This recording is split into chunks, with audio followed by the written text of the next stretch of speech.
Because this what he achieved ना, मतलब it's not a small thing. ये सब हम पढ़ते हैं, रियलिटी में हुआ नहीं है हमारे सामने आज तक इतनी बड़ी कॉम्बैट में। और ये जो चीजें जो कह रहे हैं अली पाजी, अगर ये ऐसी हुई है ना, it is out of normal, it's an abnormal performance, it is beyond the charts.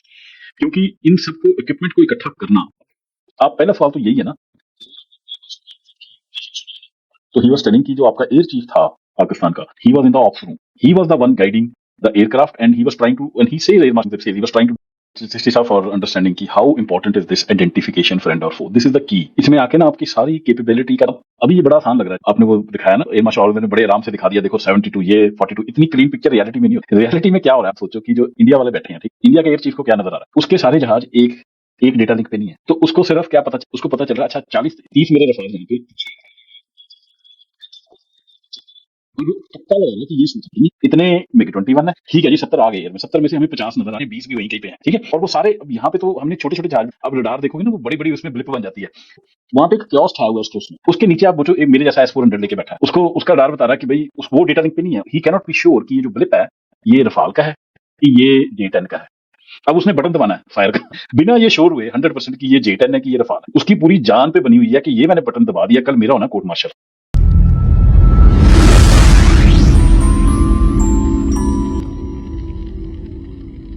और वो सिर्फ एक इलेक्ट्रॉनिक सिग्नेचर एमिट कर रहा है। जो राफेल की एक वीडियो आई है, हरजीत भाई ने भी बताया और सारी दुनिया मान रही है, उसमें M88 स्नेकमा इंजन, जो राफेल का इंजन है पूरा, और उसकी टेल नजर आ रही। तो मेरा एक तो पहले इंडियन से ये सवाल होगा कि भाई अगर डिकॉय हिट हुआ था, वो इंजन जो है वो वहां पे कैसे आया। अच्छा, नंबर 2 जिसकी बात हुई, उसमें 4 में तो कोई दो राय नहीं है, क्योंकि इंडियंस ने शुरू में तो उन्होंने एक भी एक्सेप्ट उस तरह के, वो बस गोलमोल बात कर रहे थे के अंदर जो ASN जो है, जो आपका जो एयर एक्सीडेंट्स वगैरह सारे के सारे बताता है, ASN डेटाबेस उसमें भी आ गया है, और बाकी सारी दुनिया ने भी वीडियोस भी उसकी देख ली। अभी डोनाल्ड ट्रंप ने जो बात की थी, यही कहा कि 5 और अबाउट 5 के जेट्स हैव बीन शॉट। और उसके अलावा इकोनॉमिस्ट का अभी लास्ट वीक में एक आर्टिकल पढ़ रहा था, I think it's UK based, उसमें भी उन्होंने 5 जेट्स की बात की है। तो पॉइंट इज के जो बाकी दुनिया के जो ओपन सोर्सेज हैं, Alan Warnes, he air force monthly, एक रिप्यूटेबल उसका मैगजीन है एयरफोर्सेस के लिए, उसका एडिटर है, उसने तो 4 Rafales after meeting chief of the air staff. अब chief of the air staff के पास तो इंटेलिजेंस रिपोर्ट्स भी है, जैसे मैं पहले बता रहा था कि 3 का तो हमें इलेक्ट्रॉनिक सिग्नेचर भी, 2 का था कि they are hit but not 100% confirm कि they have crashed. Most probably understanding है इसमें कि they landed back, and the Indians जो है उन्होंने देखा कि एक तो जो है ना वो बियॉन्ड रिपेयर है। तो ये कोई ऐसी intelligence report chief of the air staff तक आई कि जो 2 डैमेज हुए थे उनमें से शायद एक रिकवर हो जाए, और जो चौथा है that is again a kill. वो लैंड कर गया but it is beyond repair, तो it has been written off. इसलिए उन्होंने एलन वॉन्स को कोट किया कि 4। हालांकि सर औरंगजेब की अभी तक जो आप अभी भी देख लें, उसमें 3 राफेल क्लेम हुए। तो जो वीडियो एविडेंस है वो 4 की है, लेकिन डोनाल्ड ट्रंप ने भी 5 का कहा है, 5 to 6 का। इकोनॉमिस्ट ने भी यही कहा है, एलन वॉन्स ने 4 का कहा है। और जो इलेक्ट्रॉनिक सिग्नेचर है विदाउट एनी डाउट, वो तो 6 का तो कंफर्म है, 100% कंफर्म। उस जो 7th का मैं फिर बता रहा हूं कि वो हमने क्लेम क्यों नहीं किया था, बिकॉज रिस्पॉन्सिबल एयर फोर्सेज, अगर उनको रियल लगता है कि it is a hit but aircraft was only damaged, आप वो किल क्लेम नहीं करेंगे until unless you are sure by any other means कि इंडियन एयरफोर्स ने उसको भी क्लेम किया है कि ओके, मतलब अब हम इसको वापस रिपेयर नहीं कर सकते। That is why the number has now increase to 4 Rafales. बाकी जो बात की इसमें हरजीत भाई ने, मैं थोड़ा सा इस पर ब्रीफली अगर मैं कमेंट करूं, कि मेरे ख्याल में इशू राफेल से ज्यादा इंडियन एयरफोर्स के राफेल्स के साथ इस तरह था कि नंबर 1, एक तो वो इंटीग्रेट नहीं हुए, और नंबर 2 जो उनका सोर्स कोड नहीं दिया फ्रेंच ने उनको, अब तो वो खैर बिल्कुल भी नहीं देंगे, पहले भी नहीं दिया था। तो जो उसका स्पेक्ट्रा EW suite है, that was not updated against the threat of Chinese PL-15, इसलिए स्पेक्ट्रा कुछ भी डिप्लॉय नहीं कर सका टाइमली, इवन अगर उसने चैफ किए भी डिप्लॉय, और उसने डिकॉय तो बिल्कुल भी नहीं किया। तो इस वजह से उनको इतना कम टाइम मिला स्पेक्ट्रा की। मैं अभी पायलट्स की बात नहीं कर रहा, बिकॉज स्पेक्ट्रा, जैसे अरजीत भाई ने कहा, कि it does not need any pilot input का। जो इंडियन राफेल्स की मैं सिर्फ बात कर रहा हूं कि उनका जो सोर्स कोड ना होने की वजह से, ठीक है, they were at a back foot. तो ये एक हमारे लिए एडवांटेज हो गया। तो हमारी अपनी भी उसका जो है कमाल, हमारी जो साइलेंट उसकी जो किल चेन है सारी की सारी। लेकिन मे बी अगर इंडियंस के पास सोर्स कोड होता और उन्होंने फ्रेंच एयरफोर्स की तरह इसको अप टू डेट रखा हो, तो शायद ये नंबर 4 ना होता। लेकिन क्योंकि जो सोर्स कोड ये ओपन सोर्सेज में है, वो लड़ाई करते रहे प्रॉपर, कि हमें सोर्स कोड हर हाल में चाहिए ही चाहिए। हमने इसके अंदर अपने इंडिजिनस भी वेपन्स जो है इंटीग्रेट करने हैं, ठीक है, और हमने इसको जो है ना अप टू डेट भी रखना है फॉर ऑल थ्रेट लाइब्रेरी। लेकिन फ्रेंच ने उनको नहीं दिया, ठीक है। ये इट्स लाइक ऑन मतलब ऑन ओपन सोर्सेज, तो इसमें कोई वो ढकी छुपी बात नहीं है कि इंडियंस चाहते हैं उसका लेना सोर्स कोड और वो उनको नहीं दिया जाता। इस वजह से मेरा ख्याल है कि number is up to 4 and the fifth one is damage. तो मैं अगर उसको हाफ किल कह लूं तो एक्चुअली इट्स 4.5, बट 4.5 थोड़ा अजीब सा लगता है, तो let's keep it to 4 Rafales then. But I want to highlight this point जो Ali Paji was making, and Ali Paji, you can add more detail on that. Is this lack of integration of the systems on the Indian side? I have not worked for Pakistani Air Force, but they claim कि उनके सारे system integrate एक ही data link पे हैं। एक ही data link का मतलब ये है कि जितने भी सेंसर है, चाहे वो ग्राउंड बेस्ड रडार है, चाहे वो AWACS है, so now if that they have integrated, which I'll have a question when we ended, Ali Padi, that how you guys integrated a Swedish system with the Chinese system, because India की तरफ problem ये है कि India has bought a lot of Russian equipment and now it is buying a lot of American equipment and French equipment, and American आती है through Israel, I think. So उसमें the Western powers, they never give them the source code because they don't want to integrate that with their Russian equipment, because they are always scared that India is going to leak this information to the Russians, which they should validly be, because the Russians are all over the Indian air bases.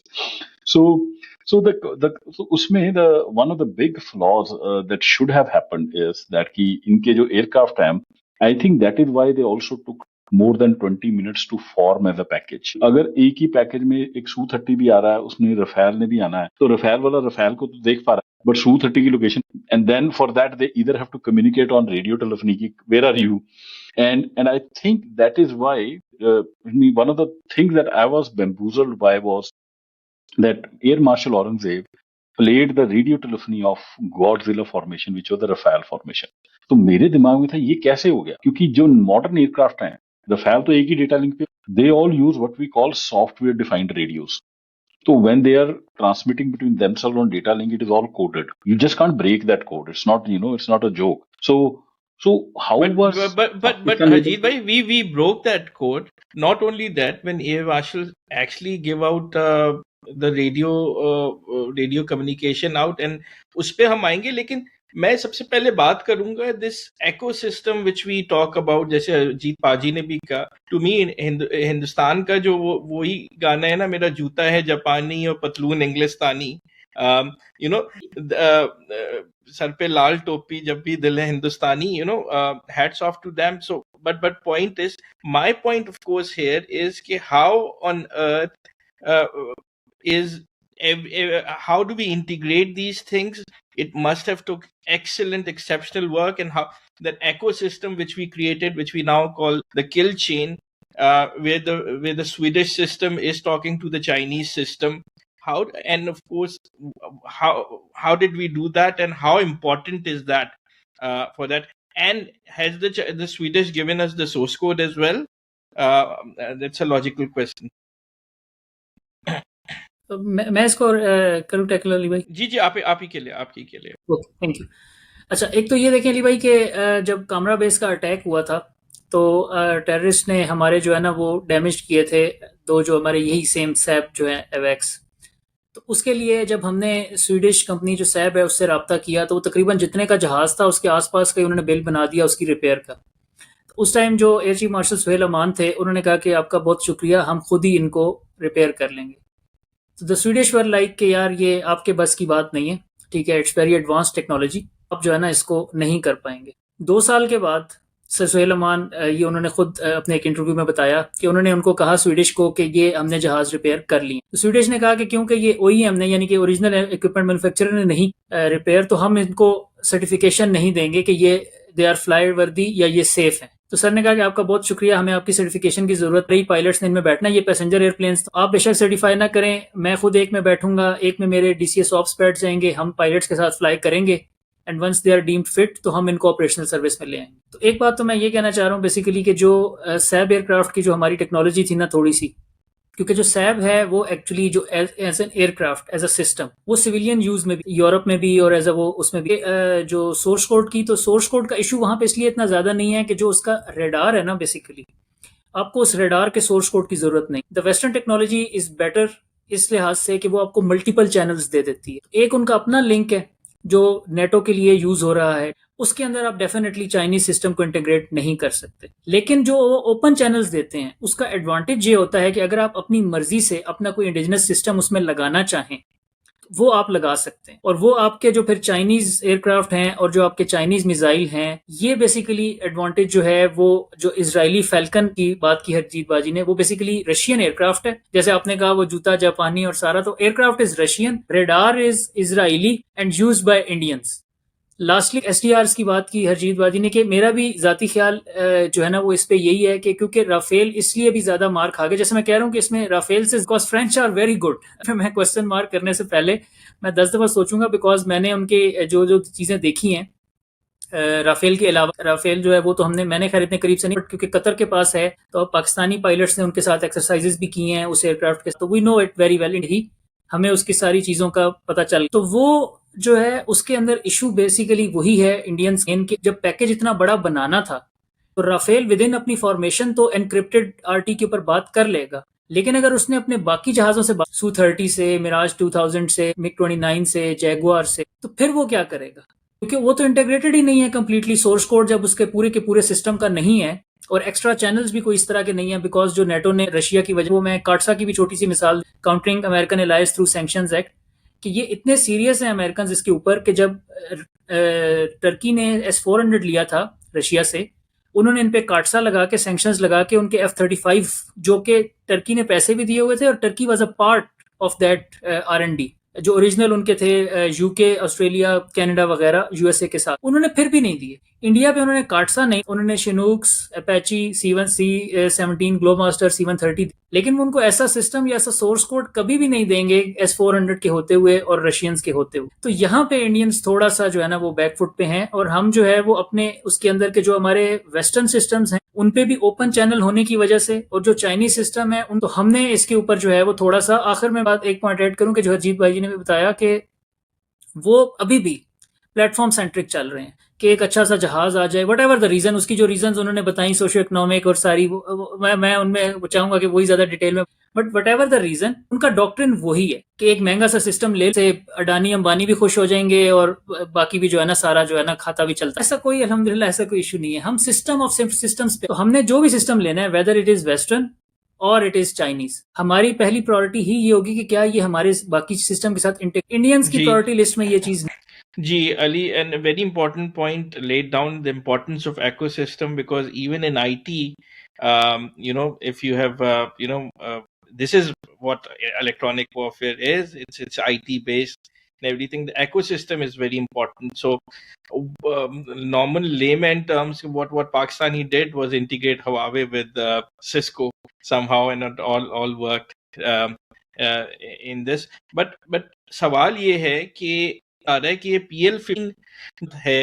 ये क्या है और वो क्या, उसकी what was more important, PL-15, J-10, or somebody ask, or this, what's the, ये फंडा क्या है? और PL-15 is a dual engine missile. It actually goes, and how did, what happened, right? Tell us about this. I'll just very briefly, मैं इसमें थोड़ा सा जो भी ऑडियंस को मैं समझाने के लिए, कि बेसिकली जो बड़ा ये फिर वही मुश्किल सवाल हो गया कि प्लेटफॉर्म बेस्ड आपने कर दिया कि J-10 क्या AWACS की इंपॉर्टेंस है या BVR की इंपॉर्टेंस है। Actually for a kill chain, जैसे वो बार बार अली भाई इकोसिस्टम की बात कर रहे हैं कि उसको नेटवर्क सेंट्रिक वॉरफेयर में मैश ऑफ द नोड्स, तो every node has to do its job. कोई भी एक चीज अगर जो है ना वो अपना काम सही नहीं करेगी तो आपकी वो चेन टूट जाएगी। जब चेन टूट जाएगी फिर वो प्लेटफॉर्म उस तरह परफॉर्म नहीं कर सकेगा। लेकिन मैं इसको ब्रीफली मैं ऐसे बता देता हूँ कि जो PL-15 है, एक तो उसका पहले भी जो बात हुई कि एक्टिव ईसा रेडार है, बाकी एक्टिव VVRs में भी this is the latest technology, अंदर लो प्रोबेबिलिटी ऑफ इंटरसेप्ट और इलेक्ट्रॉनिक काउंटर मेजर्स की, तो ये एक तो सबसे जबरदस्त बात इसकी ये है। दूसरा, जैसे अभी अली भाई ने बताया कि इसके अंदर डुअल पल्स मोटर है, क्योंकि जो अभी आप अगर जब आप फायर करते हैं अमेरिकन जो अपना AMRAAM, तो हर BVR निकल के ना पहले लॉफ्ट करता है, वो ऊपर जाता है, ठीक है, ऊपर जाके एटमॉस्फेयर के एज पे बिल्कुल थिन एयर होती है और कोई रेजिस्टेंस नहीं, वहां से वो नीचे आता है और फिर मोमेंटम गेन करके ना वो ये सारा आके टारगेट को हिट। लेकिन क्योंकि एमरैम की जो मोटर है वो एक दफा फायर हो, तो वो एक दफा फायर हो उसको वो ऊपर जाके मोमेंटम मिला, अब वो मोटर के बगैर अंडर मतलब ग्रेविटी। PL-15 का एडवांटेज ये है कि इसकी डुअल पल्स मोटर है, वो एक दफा फायर होती है लॉफ्ट के लिए और फिर जब टॉप पे जाके उसने नीचे आने में वहां वो दोबारा फायर होती है।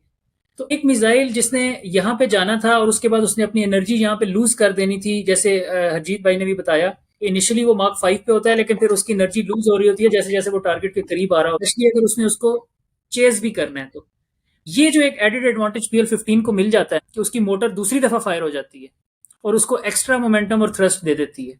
ये बड़ा जो है ना lethal combination active ESA and dual pulse motor का with the silent chain ABC model of Pakistan air force, इसलिए माशाल्लाह आपने राफेल जैसे एयरक्राफ्ट की भी किल्स देखी, नंबर्स देखे। इसमें सर औरंगजेब को उनका यही कहना था कि क्योंकि मोदी साहब ने ये कहा था 2019 में कि अगर राफेल होता तो हमारे लिए राफेल जो था ना वो इंडियन एयरफोर्स का सेंटर ऑफ ग्रेविटी, तो हमने इसीलिए उसको ज्यादा टारगेट किया कि अगर एक पायलट के पास दो ऑप्शन आ रहे हैं, उसको दो इलेक्ट्रॉनिक सिग्नेचर मिल रहे हैं, एक राफेल का और एक MiG-29 का, तो वो प्रेफर करेगा कि MiG-29 बच भी गया, राफेल नहीं बचना चाहिए।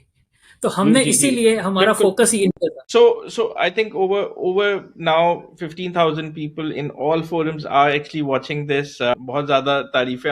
आप लोग अपने सवालात पूछ सकते हैं on chat, on Twitter reply और on this chat as well. मुझे बताइए हरजीत जी, आपने जो है वो आपने इंडिया में काम किया इन डिफेंस, आपकी क्या इन्फॉर्मेशन है, किस टाइप का वहां पे कवर अप आ रहा है? क्योंकि इतना बड़ा कवर अप, इतनी चीजें, ये नॉर्मल तो नहीं है। और पंजाब में, आप हरियाणा में और उधमपुर में ज्यादातर जंग लड़ी गई उस तरफ पे, तो what are your sources telling, what is happening and morale क्या है? How is the morale in India? But I might not be the right person to comment on the morale because now I'm in US and I'm an American citizen and it's been quite some time जो मैंने छोड़ दिया मतलब India.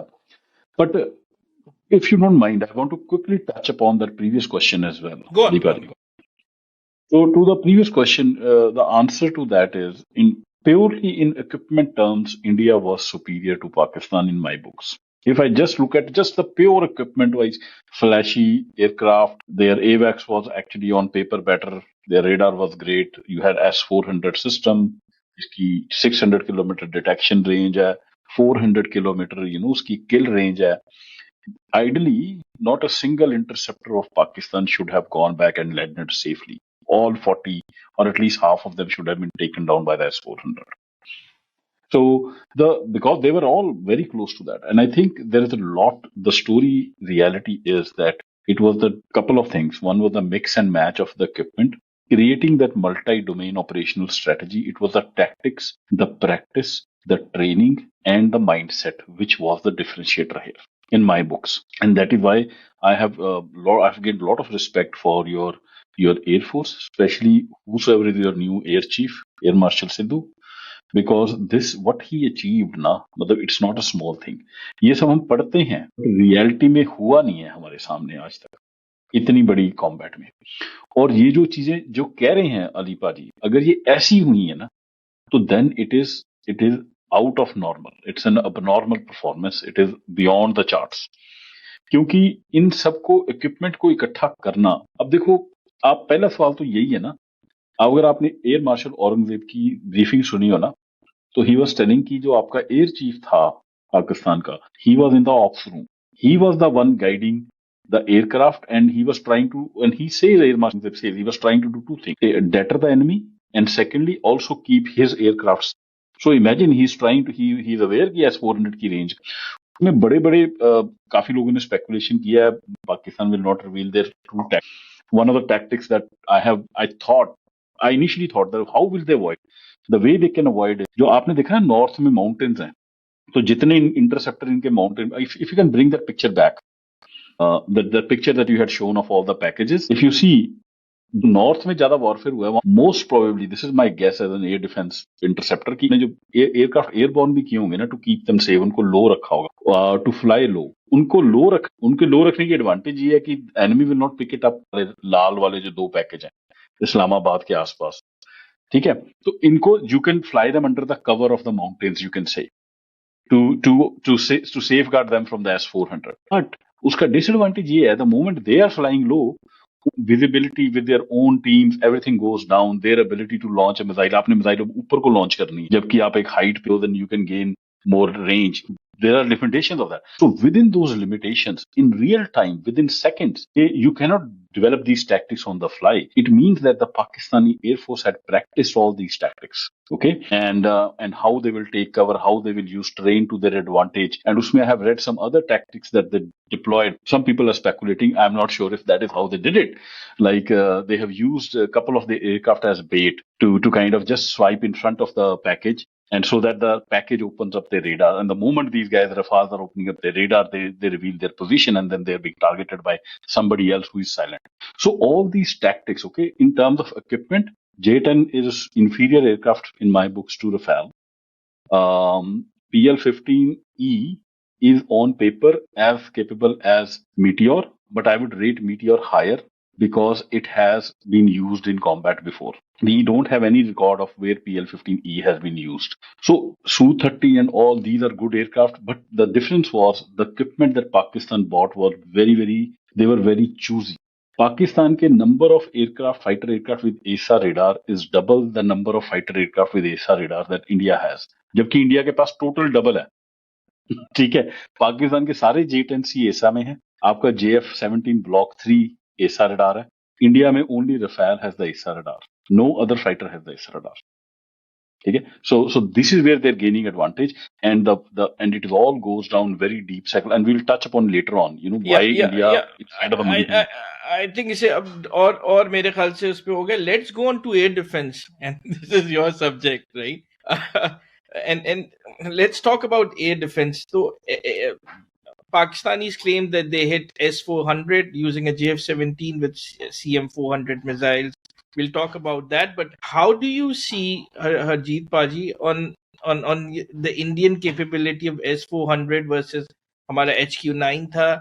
How did both countries' air defense work? Yeah, even जब मैं भी service में था, चिश्ती पाजी, what Ali Hamza Paji just said, India का mindset was that हमारे पास बहुत एयरक्राफ्ट हैं और top of the line aircraft हैं. पाकिस्तान के पास है नहीं, तो सारी इन्वेस्टमेंट एयरक्राफ्ट में. एयर डिफेंस इंडिया का कंपैरेटिवली टू पाकिस्तान हमेशा लैग बिहाइंड करता रहा. इंडिया की जो वॉर स्ट्रेटेजी रही है ना एयरफोर्स की, वो ये रही है कि विद इन फर्स्ट 24 आवर्स हम एयर सुपीरियरिटी मीन्स कि हम we will take over Pakistan, we will overwhelm them.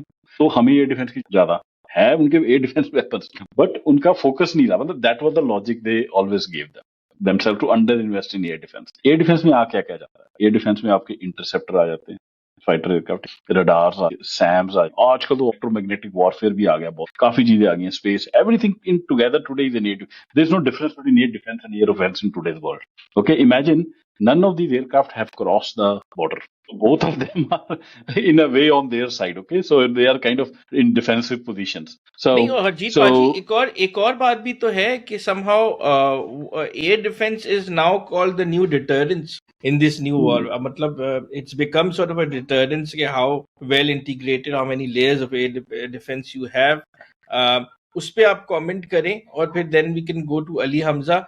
Did S4 और मेरा सवाल ये है कि did we hit S-400 or not? Ali बाजी बताएंगे. ये मैंने इन्हीं से पूछा है, मेरे पास दिमाग में था कि यार इन्होंने S-400 को, तो किसी ने मेरे को बोल दिया ट्विटर पे कि उन्होंने जी 6-7 मई को, बट फिर हमजा पाजी ने मुझे बताया कि नहीं, 6-7 मई को नहीं. जो इन्होंने S-400 पे sir official claims as well, वो 9 और 10 की मई को. And how they take it out, I will hand over to Hamza Paji, and I also want to ask questions because taking S-400 out is not.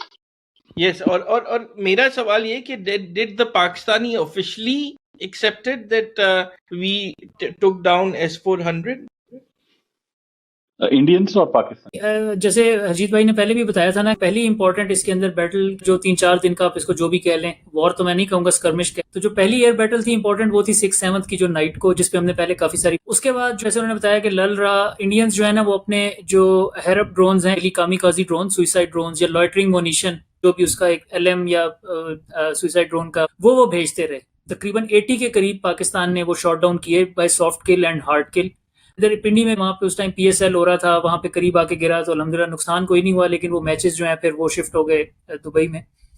तो दूसरा जो important इसके अंदर फिर जो बैटल मैं कहूंगा आई थी, वो थी 10th की, जब पाकिस्तान ने सुबह रिटेलिएट किया था फजर के बाद by Fatah 1 artillery rockets armed with CM-400 AKG missiles. ये एंटी रेडिएशन मिसाइल्स होते हैं। एक्चुअली मॉडर्न जो आपके अच्छे एंटी रेडिएशन मिसाइल्स हैं वो होम ऑन टू टारगेट कर लेते हैं, बस जो टारगेट के इलेक्ट्रोमैग्नेटिक उसके अंदर से आ रहा है, जो उसका सिग्नेचर है, वो मिसाइल उसी को पकड़ता है और उसको बिल्कुल एक जैसे आप समझ लें कि वो लेजर की तार की तरफ को जहां से उसको सिग्नल आ रहा है तो वो वहां पे चला जाए। उसका इसके अलावा और कोई हल नहीं कि या आप उसको, आपके पास अगर इतने अच्छे इंटरसेप्टर्स हैं आप उसको इंटरसेप्ट कर लें, या फिर आप वो अपना रेडार ऑफ, अगर आपका रेडार ऑन रहा और उस मिसाइल को आपने इंटरसेप्ट रास्ते में ना किया, वो जाके हिट करेगा। और इसमें अली भाई तो वो वॉरहेड का बेसिकली आ भी सकता है उसके अंदर वॉरहेड, लेकिन जनरली ये वॉरहेड नहीं होता, ये अपनी स्पीड से ही जो है ना अराउंड हाइपरसोनिक होता है 4 to 5 मार्क, वो इतनी स्पीड से आके उस रेडार पे उसको डैमेज करता है और वो आपका मिलियंस का जो रेडार है ना वो मतलब तबाह हो जाता है, उसके बाद वो काम नहीं कर सकता।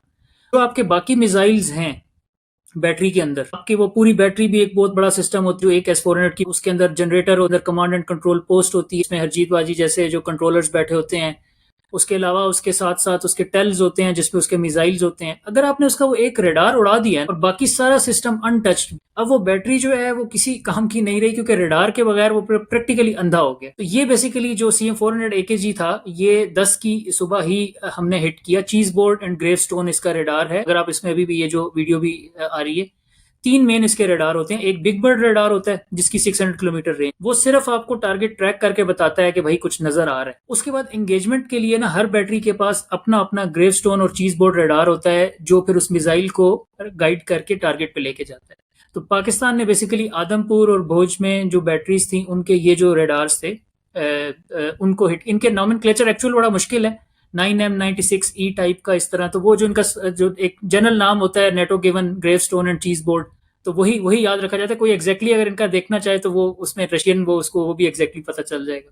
लास्टली में नाइट पे S-400 की हिट्स या वो क्यों नहीं थी, एक तो उसमें टैक्टिक्स भी थी, because chief of the staff का भी इन्होंने बताया पे थे, तो आप पूरा ना सर्कल लगा लेते हैं उसके रेडियस का अपने मैप के ऊपर, तो अब आपके एयरक्राफ्ट को पता है कि उसकी इफेक्टिव रेंज कहाँ तक है। दूसरा RWRs होते हैं, रेडार वार्निंग रिसीवर, वो आपको बता देते हैं कि भाई आपको अभी ये जो है ना ट्रैक कर रहा है, ठीक है। उसकी कुछ टर्मिनोलॉजीज होते हैं, हम उसको मड के ट्रैकिंग के, जब वो आपको ट्रैक कर रहा है तो RWR का सिग्नल डिफरेंट होगा, जब वो आपको लॉक कर लेता है तब उसका सिग्नल डिफरेंट होगा, और जब आप पे मिसाइल फायर हो जाता है तब उसका सिग्नल डिफरेंट होगा। तो हमारे pilots they were ready for this thing, लेकिन ये ऐसा कुछ भी नहीं आया, बिकॉज मेरे जाती ख्याल में इंडियंस जो है वो बहुत ज्यादा परेशान थे कि हमने अपने जहाज गिरा देने हैं। जैसे उन्होंने स्पाइडर सैम से, इजरायली सैम से MI-17 अपना गिराया था 2019 में, तो उन्होंने S-400 को उस तरह ऑप्टिमली 6 और 7 की रात को, बिकॉज आई एम 100% श्योर कि उनके पास जो आइडेंटिफिकेशन ऑफ फ्रेंड एंड फो जो IFF है वो इतना अच्छा नहीं है। उनके कंट्रोलर्स को या उनके जो सैम के जो वो चलाने वाले थे उनको नहीं समझ आनी थी कि ये इंडियन एयरफोर्स का जहाज है या ये पाकिस्तान एयरफोर्स का जहाज है। तो आप देखते हैं अगर 6-7 को एम्प्लॉय किया जाता है S-400, तो वो 2-3 इंडियन एयरफोर्स के जहाज फ्रेंडली फायर से गिरते, जैसे वो MI-17 वाले बेचारे जो है वो जल के मर गए। तो इस वजह से S-400 की इफेक्टिवनेस आपको 6-7 में नजर नहीं आई, और 10th पे तो हमने उसके रेडार को हिट कर दिया था। जो 2 मेन बैटरीज हैं, एक आदमपुर की और भोज की, बैटरी पूरी तबाह नहीं हुई। मैं इस तरह का कोई क्लेम नहीं करूंगा कि पूरी बैटरी तबाह होगी, बट अगर रेडार तबाह हो गया तो बैटरी इफेक्टिव नहीं रही, इसमें कोई दो राय नहीं है। मैं इसमें एक चीज ऐड करना चाहता हूँ सिस्टी साहब, फॉर अंडरस्टैंडिंग की how important is this identification friend और foe, this is the key. इसमें आके ना आपकी सारी कैपेबिलिटी का, अभी ये बड़ा आसान लग रहा है। आपने वो दिखाया ना, एयर मार्शल ऑर्डर ने बड़े आराम से दिखा दिया, देखो 72 ये 42, इतनी क्लीन पिक्चर रियलिटी में नहीं होती। रियलिटी में क्या हो रहा है, आप सोचो कि जो इंडिया वाले बैठे हैं, ठीक, इंडिया के एयर चीफ को क्या नजर आ रहा है, उसके सारे जहाज एक डेटा लिंक पे नहीं है, तो उसको सिर्फ क्या पता उसको पता चल रहा है, अच्छा 40-30 मेरे रफाल यहाँ पे, 6 रफाल यहाँ है, 5 रफाल यहाँ है, ये बाकी की वो रॉ रडार पिक्चर ले रहा है और वो तुक्का लगा रहा है कि ये Su-30 है, इतने MiG-21 है, ठीक है जी 70 आ गए एयर में, 70 में से हमें 50 नजर आ रहे हैं, 20 भी वहीं कहीं पे हैं, ठीक है। और वो सारे, अब यहाँ पे तो हमने छोटे छोटे जहाज, अब रडार देखोगे ना वो बड़ी बड़ी उसमें ब्लिप बन जाती है, वहां पे एक क्योस छाया हुआ है उसमें, उसके नीचे आप वो जो मेरे जैसा S-400 लेके बैठा है, उसको उसका रडार बता रहा है कि भाई वो डेटा लिंक पे नहीं है, ही कैनॉट बी श्योर कि ये जो ब्लिप है ये रफाल का है कि ये J-10 का है। अब उसने बटन दबाना है फायर का बिना ये श्योर हुए 100% कि ये J-10 है कि ये रफाल है। उसकी पूरी जान पे बनी हुई है कि ये मैंने बटन दबा दिया, कल मेरा होना कोर्ट मार्शल, ठीक है। तो अब कंपेयर टू पाकिस्तान सारे एक डेटा लिंक पे हैं, उनका जहाज कहीं पे भी हो, आपका जो HQ9 का ऑपरेटर बैठा है उसको पता है कि ये अगर फ्रेंडली नहीं है तो ये एनिमी है, क्योंकि फ्रेंडली तो उसको सारे 100% नजर आने हैं, उस पर लिखा भी होना है कि ये J10 है, ये F-16 है, ये है हमारा फलाना।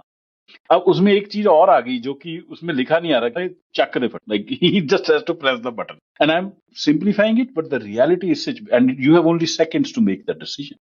अब आप उसमें हिस्ट्री डालो, बालाकोट में क्या हुआ, ये जो इंडिया के हालात हुए ना, इसका सीधा सीधा ये it goes back to Balakot, which shows कि बालाकोट में क्योंकि इन्होंने प्रॉपर अपने आप को डीब्रीफ नहीं किया, उसके इनके रेपरकशन इनको अब लेने पड़ रहे हैं। अब ये फिर झूठ बोल रहे हैं, अब इसके नेक्स्ट रेपरकशन उससे भी भारी होने वाले हैं। अच्छा, बालाकोट में इट वॉज वेरी एविडेंट कि ये जो हेलीकॉप्टर इनका फ्रेंडली फायर से गिरा है, इन्होंने माना नहीं, ठीक है। तो अब जब माना नहीं, आपने बताया ही नहीं हैगा, तो फिर वो बेचारे ग्राउंड पे भी क्या डीब्रीफिंग चल रही होगी, आपने गैप ही नहीं रिकॉग्नाइज किया, आपने गैप को फिल ही नहीं किया। अब वो गैप जो होंगे, the ability to make out in the aircraft, 120 जहाज हवा में है कि मेरा कौन सा दुश्मन का कौन, वो तो दैट इज द की, के बगैर आप अगर फायर करोगे you are going to kill your own aircraft, and that is the worst thing you can do, shoot down your own aircraft. उस डर के मारे मेरी भी असेसमेंट यही है, it is not possible that 42 aircraft of Pakistan operated so close to the IB and went away. होना नहीं चाहिए, like it shouldn't be possible.